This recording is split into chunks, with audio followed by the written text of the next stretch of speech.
Welcome to episode 484 of the Selling Your Screenplay podcast. I'm Ashley Scott Meyers, screenwriter and blogger over at sellingyourscreenplay.com. Today I am interviewing Brit McAdams, who just did a cool film called Paint starring Owen Wilson. We talked through this film and how it all came together for him. Like a lot of filmmakers, he wrote this script many years ago. He got some interest in it. People seemed to like it, but it still took a long time for him to actually get it into production. So stay tuned for that interview. SYS's six-figure screenplay contest is open for submissions. Just go to www.sellingyourscreenplay.com/contest. Our regular deadline is May 31st, so if your script is ready, definitely submit now to save some money. We're looking for low-budget shorts and features. I'm defining low budget as less than six figures, in other words, less than $1 million US. We are also running an in-person film festival in tandem with our screenplay contest this year. It's for low-budget films, shorts, and features. So if you have a low-budget short or feature, definitely consider submitting that as well. The festival is going to take place here in Los Angeles from October 6th to the 15th. If you produce a short film or know someone who has, by all means, please do submit it. Shorts are easy to program, so we're definitely looking for short films, features as well, but the short films are usually easy to slide into the festival. As I said, we're in Los Angeles, so if you want a Los Angeles screening for your film, this is a great way to do it.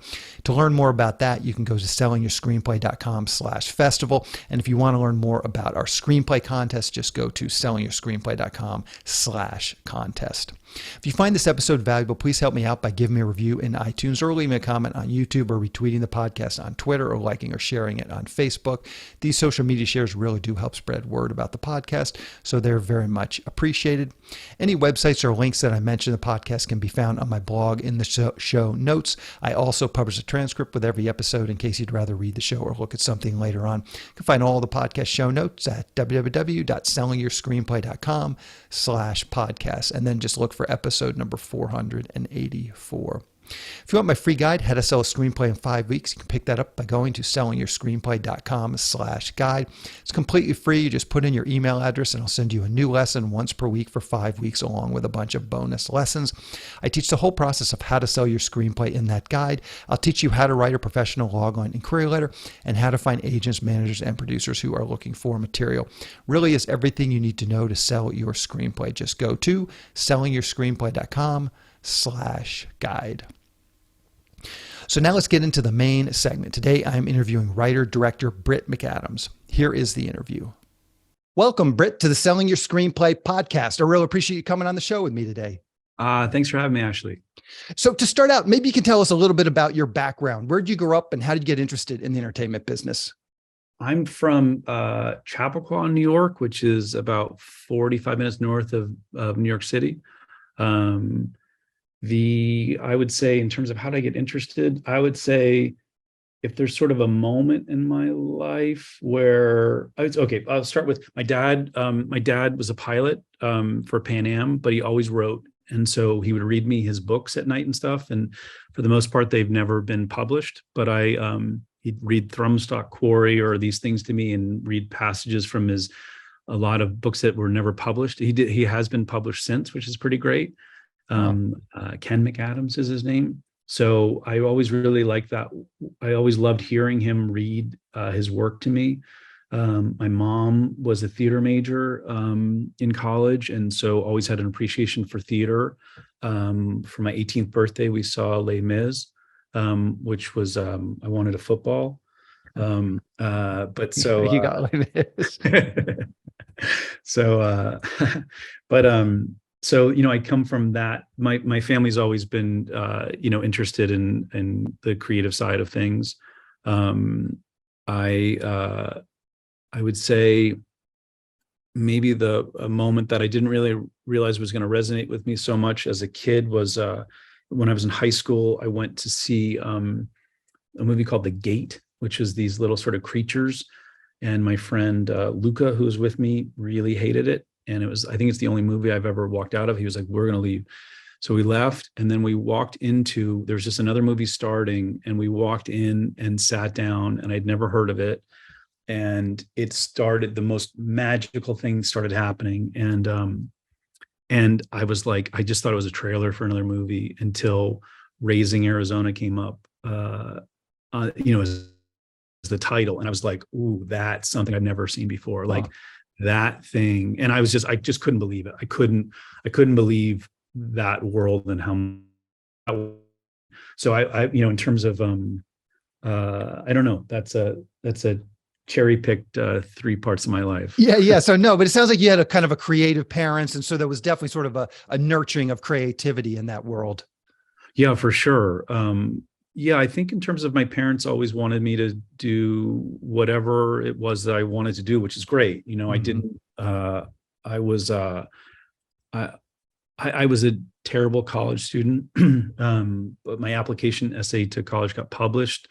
So I could always sort of be like, getting out of college when it's embarrassing, when it's like, they're like, oh, what do you want to do? And you'd be like, oh, I guess I might want to be a writer because, my application essay got published. So you'd have that sort of caveat of like, I can sort of say I want to be a writer without actually thinking I deserve to be a writer or whatever, So that sort of made it a little bit easier, just the fluke of that happening. Gotcha. And I was looking you up on IMDb. I noticed one of your first credits looks like a documentary called Trivia Town. Just briefly, so was that your first foray into sort of professional filmmaking?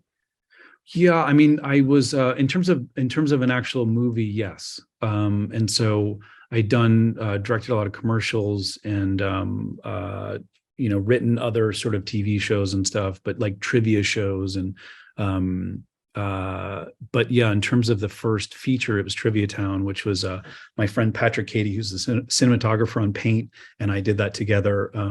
It was really his movie that I helped him with. And then but it was terrible. Just in that, I mean, I love the film, but we shot 450 hours worth of footage, which is, if you ever think making a documentary is going to be easier than writing a script, don't shoot 450 hours of footage because you have to watch it. I mean, like, it's and paring that down to 90 minutes is, it's years. It's horrible. So don't do that. Gotcha. So let's dig into your latest film called Paint, starring Owen Wilson. Maybe to start out, you can just give us a quick picture logline. What is this film all about? Well, Carl Nargle, Owen Wilson plays Carl Nargle. Carl's had the #1 painting show on PBS Burlington in Vermont for 22 years. He's never had a reason to change until the station hires a younger, better painter who steals everything and everyone he loves. So the obvious, inspiration is an artist like Bob Ross. And I'm curious just to get your thoughts, like, where does this idea come from? And I throw this out there, especially with Owen Wilson, like, why didn't you get some rights from the estate of Bob Ross and then make something that actually used his name, as opposed to using something that's sort of loosely inspired by it? Well, so I wrote the film in 2010, and oddly enough, at the time, Bob Ross was not part of the zeitgeist. Like, it was just Bob Ross had sort of, the resurgence of Bob Ross has been pretty remarkable. So when I wrote it, I would explain, I'd be like, do you guys remember Bob Ross, this PBS painter? And so people would be like, oh yeah, but it's different than now. So I like the idea of, watching Bob Ross as a kid. He was, the ability that he had to take whatever moment that you were in and overwhelm it and overpower it with this, with his whisper, and him taking you to, into this world, an all-encompassing world of speaking softly and transfixing an audience with turning brushstrokes into a remarkable landscape. The power that he had over me as a kid was singular in nature. Like, there's no one else like him. And so as I got older, I worked at VH1 when I was in my early 20s, and I did promos there. And so in the world of promos, you ask famous people to do things they don't want to do. And so I had I met a lot of artists who I loved, musicians. It was a music channel at the time. And so they didn't want to see me at all. And a lot of them made known that they didn't want to see me at all. So it was one of those things where it was the question of loving the art without loving the artist. And sadly, a lot of my heroes turned out to not be the nicest people. David Bowie was a great guy, and other people were great, but some people who I loved as musicians were just not the best people. So, it's sort of the idea of those worlds of what if an artist who has incredible power over people and has a gift to create things and transfix an audience didn't ultimately use that power for good, and what would that world look like? And it was sort of a combination of that and also having been at VH1, where I saw these rock stars, and a lot of them aged, rock stars, on that channel. This idea of if you are a rock star at an early age, can you evolve? Would you ever be able to evolve beyond that if you hadn't really had your teeth kicked in along the way? Like if you hadn't failed along the way, could you evolve beyond who the world told you were at age 22? So, that's sort of the genesis of the idea of sort of combining those worlds. Mm-hmm. I'm curious too, you mentioned this sort of Bob Ross resurgence in just sort of pop culture recently. And I've noticed this as well. And when this came across my desk, the first obviously looking at him is, they're making a movie about this. And when I did a little bit of research, it seemed to me that the people that were his partners back, because there was a Netflix documentary or Hulu documentary that I watched maybe a year or two ago. And my understanding was that they own 90% of the artwork that he did, because he would do like 3 paintings of the same thing for the show. So they hold 90% of the artwork. So it always seemed to me that they were the ones behind this PR push, because you just see articles and stuff, and the paintings weren't really going up in value, but it seemed to me that they were the ones that were potentially behind this PR push. But how did you kind of attach yourself to this? And then did you ride some of that wave? Did you have a script that nobody wanted to make in 2010, but then in 2020 with this resurgence, all of a sudden you sort of caught this wave? Well, I don't think so. It's odd because the script sort of snuck its way onto the Blacklist in 2010, which is a list of sort of the highly regarded unproduced screenplays. In general, and we got greenlit right away. We got greenlit, and things were great. We were going to make the movie, okay. And it's just fallen apart ever since. So it's basically a solid decade of it falling apart. I think writers out there will appreciate that. At one point, I refinanced a used car to pay bills. Which anytime you're refinancing a used car, you've really hit rock bottom. So there's some lean years in there, it's a script that people liked, and I had an honest conversation with an agent who's not my agent. I'm at UTA, and it was another agent at UTA, and she said, "There's a reason this movie doesn't go away. It's because people love this script." And she said, for the most part, as agents, we do our due diligence, which is we get a script and we send it out to people who might make it. And then we hear back from people, a lukewarm response or whatever. And then everything politely goes away, and no one really addresses, the not great script in the room. And she said, this script is different than that. And that's why people keep fighting to get it made. I've written other scripts along the way. Mm-hmm. Sadly, not as loved, but so that I think that's the reason it stuck around, is that people liked the script, mm-hmm. and in a lot of ways I feel I'm aware of how hard that is, and it's luck as much as anything that it did resonate. And also a big part of it was that I continued to work on the script, and the script got better too, and with the world changing, especially with Me Too, the script changed with that as well. And sort of the world of comedy has really changed over the last decade or so. And things that I thought were funny in 2010, I don't now. And I think also, just my understanding of my place in the world, and in a lot of ways how the world is changing and I need to change, the script changed because of it, and ultimately really found its heart. It found like even after I made some big changes to it after Owen was attached, which people told me I was crazy to do. But I knew it was the film would really suffer. It just had, there were just elements of it that were as far in the past as the Owen's character, Carl Nargle, was. Mm-hmm. I'm curious, and we can talk about specifically this project, but I'd be curious just to sort of get your general advice on this topic.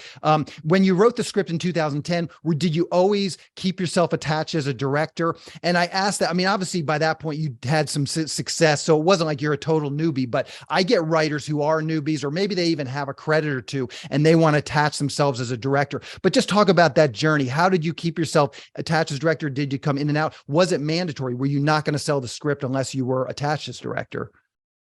There were definitely points in there where I gave up on the directing side of it. There were, I mean, it's a long time, like, and there were other, I had some, I'm not going to say name, but there was one person specifically who came on board as a producer for a beat and wanted to direct it, which I sort of found out. I was like, oh, that's what's happening. But I also said, and to my agent's credit, I said in the middle, I was like, should I just not direct this? Like, and my agent, Blair Cohan at UTA was like, no, you're going to direct this. Like, I don't know if she necessarily knew it would take this long, but I think I made so many mistakes in getting this made along the way. I've learned so much. I would do anything to get anything made. Like I would, if someone else wants to make it and wants to direct it instead of you, I think let them direct it. Honestly, like you're going to have more than one script. So, and people are going to pay attention to the other ones if you get something made. So I think in some ways it's tricky. Like, how do you bet on yourself? Do you bet on yourself to be the director? Or do you bet on yourself to get something made and know you can direct the next thing? Like, I'm really happy with Paint. Like, I'm really happy. Like, I love the film. I love the world. I love every part of it. Would I trade that for this movie coming out 10 years ago without me as a director? I don't know. I don't know. Yeah. Like, if that director was much better than me, yeah, right. Like, it's a tricky, I think it's also impossible. So I think even now, like if people send me scripts, some people will be like, will you sign this NDA? Or like, and it's like, I'm just trying to help you. Like, I'm not going to rip you off. Or I don't know. It's like, I think in any ways, anytime you can make something easier, like the people who made this film are good people to work with. And they made stuff easy. So anytime you can be someone who makes something easier, be that person. And then also anytime you can get something made, get it made. Like don't be precious with it because it's going to go away. I mean, be precious with it in terms of like, do the best possible job you can, but like, get it made. It's so hard to get stuff made. Yeah, for sure. I think that's sound advice, and I hope people are really listening to that. So what was sort of the turning point? You had this script for 10 years. There were some false starts, producers coming, producers leaving. What was the turning point that actually got this thing into production? Was it attaching Owen Wilson? Was it getting a specific producer that had the juice to get it made? What would you sort of attribute that final piece that actually got this to the finish line? Owen, next question. Okay. So really, I know, yeah, but no, I mean that jokingly, but it's like, so once he was attached. Yeah. So basically for a film, you need either a producer, a director, or a star. And so I have no juice as a director. So I don't like, you're not going to invest in me. We didn't really we had producers who were good, but it really is the star. And so you sort of need one of those things. And so, and a lot of times what's really, really hard in all of this is that for the most part, like there are very few stars that have any value, financial value. So even people who you're like, I love that guy, won't get you money, or woman, which is even worse. Like, it's so depressing when you're like, we've got this incredible cast, and it's like, okay, you make the movie for $500,000 or whatever. Like, it's just like, oof. So it's, you need one of those things. Like, you need, if Judd Apatow comes on as a producer, you're set. Like, if Owen Wilson comes on as a actor, you're set. Like, if Wes Anderson's going to direct it, you're set. But you need sort of one of those three. and it's pulling off however you can figure out who that person is, then you go from there. Yeah. Sound advice again. So what's the release schedule like going to be for Paint? Do you know when it's going to be put out? Yeah, so it's April 7th and it's a wide release. So we'll be everywhere. So we're really excited. And it's IFC is releasing it and they've done an incredible job. So yeah, we're nationwide and required viewing for everyone listening. Perfect. And is there any, I just like to wrap up the interviews by asking my guests, is there anything you've seen recently, HBO, Netflix, Hulu, that you can recommend to our screenwriting audience? White Lotus. So White Lotus is, and I don't know if anyone's brought that up before, but so Mike White was involved in Paint. He's the creator of White Lotus. He was involved in Paint for a while, and he's such a smart guy and such a good guy. But the examination of toxic masculinity is like a college course on writing in that show. So if you break down that show and look at toxic masculinity from every single vantage point, like if you were like to create a world like of here's every sort of side and attribute of toxic masculinity, take that, attach it to a character and have that inform a character, like it is genius. Like it's like, and it almost like, it's so genius that it feels simple. Like it feels like a simple world to put together. If you could be like, oh, if you take some issue in the world and you're like, here's every side of it. Like here's the, an aged misogynist. Here's a prostitute. Here's a woman looking to get ahead in a male dominated world. Like it's like every single side of toxic masculinity.